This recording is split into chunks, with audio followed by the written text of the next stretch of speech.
Sitting tolerance या hyper activity या डिस्ट्रैक्टिबिलिटी इन पे कैसे वर्क करें? ये क्वेश्चन है जो मुझे पेरेंट्स काफ़ी कॉमनली पूछते हैं। बच्चे को सेंसरी प्रोसेसिंग चैलेंजेस होंगे या ऑटिज्म का डायग्नोसिस होगा, तो इस पे कैसे वर्क करना है, ये मुझे आप लोगों के साथ आज डिस्कस करना है।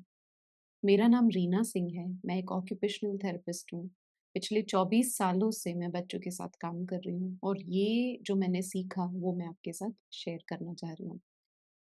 तो पहली चीज़ है, जब बच्चा बहुत हाइपर एक्टिव दिखाई देता है, तो हमको ऐसे लगता है ना कि ये काफ़ी कॉमन है, जो सबको लगता है कि बच्चा हाइपर एक्टिव है, तो इसको ना प्रोप्रियोसेप्टिव एक्टिविटी दे दो ताकि बच्चे को ना थका दो। ये काफ़ी कॉमनली पेरेंट्स कहते हैं कि थका दो। दौड़ाओ, भगाओ, गार्डन में ले जाओ, प्रोप्रियोसेप्टिव एक्टिविटी ज़्यादा दो ताकि ना बच्चा सेटल होकर बैठ जाए। भाग रहा है, दौड़ रहा है मतलब उसको ज़्यादा प्रोप्रियोसेप्टिव इनपुट चाहिए। ये ज़्यादातर कॉमनली सबको लगता है।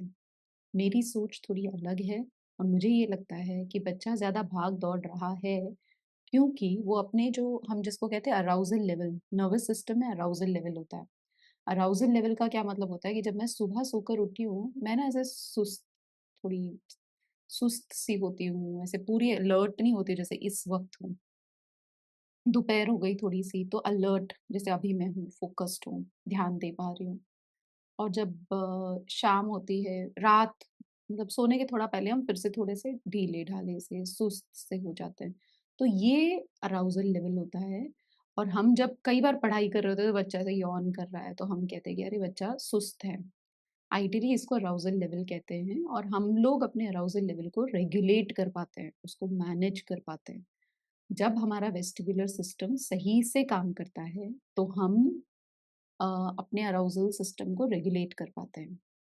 अगर नहीं सही से काम कर रहा है, तो बच्चा डल फ़ील करता है और डलनेस को हटाने के लिए बच्चा बहुत ज़्यादा भागता-दौड़ता रहता है ताकि वो अपने अराउज़ल को बढ़ा सके। तो हम उसको बोलते हैं कि हाइपर एक्टिविटी है। शायद हम इसको एक गलत तरीके से देख रहे हैं। जब बच्चा यहाँ भाग रहा है, वो कोशिश कर रहा है अपने आप को एक ऑप्टिमम लेवल में लाने की, जिसको हम ऑप्टिमम लेवल ऑफ अराउज़ल कहते हैं।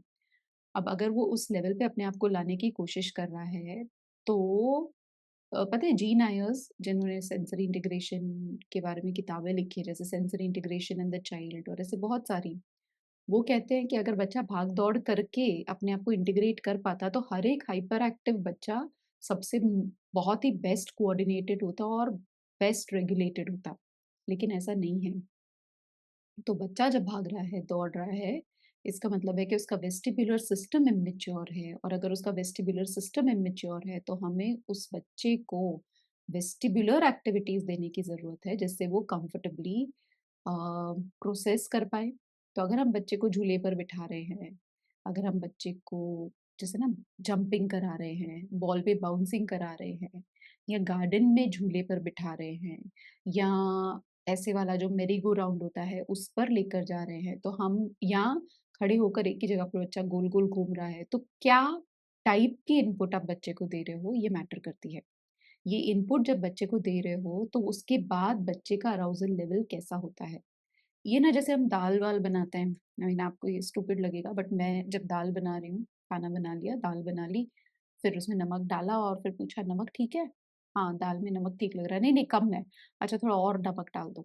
तो कहने का मतलब है कि उसी तरीके से कि मैंने थोड़ा वेस्टिबुलर दिया और बच्चा बहुत हाइपर हो गया तो मैं थोड़ा प्रोप्रियोसेप्टिव दे दूँगी बट मैंने फिर से वेस्टिबुलर पे काम करना है।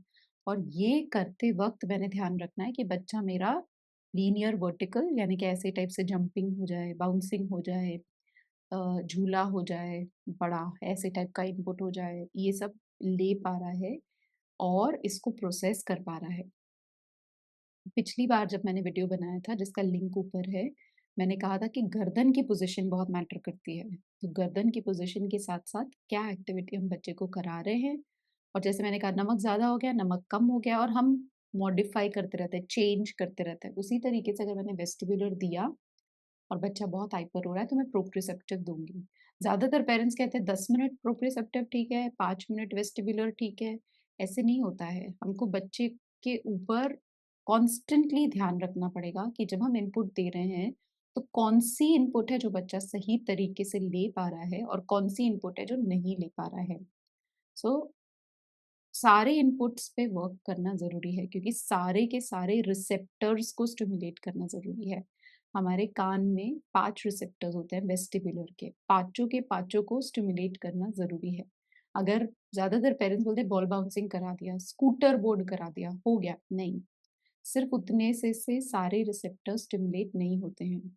इनको पहले तो गर्दन की पोज़ीशन जो मैंने पिछली बार के वीडियो में बताया और साथ-साथ में कि सारे के सारे रिसेप्टर्स को स्टिमुलेट कर रहे हैं कि नहीं, ये दोनों जब सही से काम किया, तब जो हाइपर एक्टिविटी है, ये काफ़ी हद तक कम होने लगती है। दूसरी बात, फ्योर पैरालिसिस रिफ्लेक्स और मोरो रिफ्लेक्स ये 2 रिफ्लेक्सेस होती हैं। फ्योर पैरालिसिस रिफ्लेक्स एक्चुअली एक इंट्रायूट्राइन रिफ्लेक्स है। इसको हम अकॉस्टिक विथड्रॉल रिफ्लेक्स भी कहते हैं।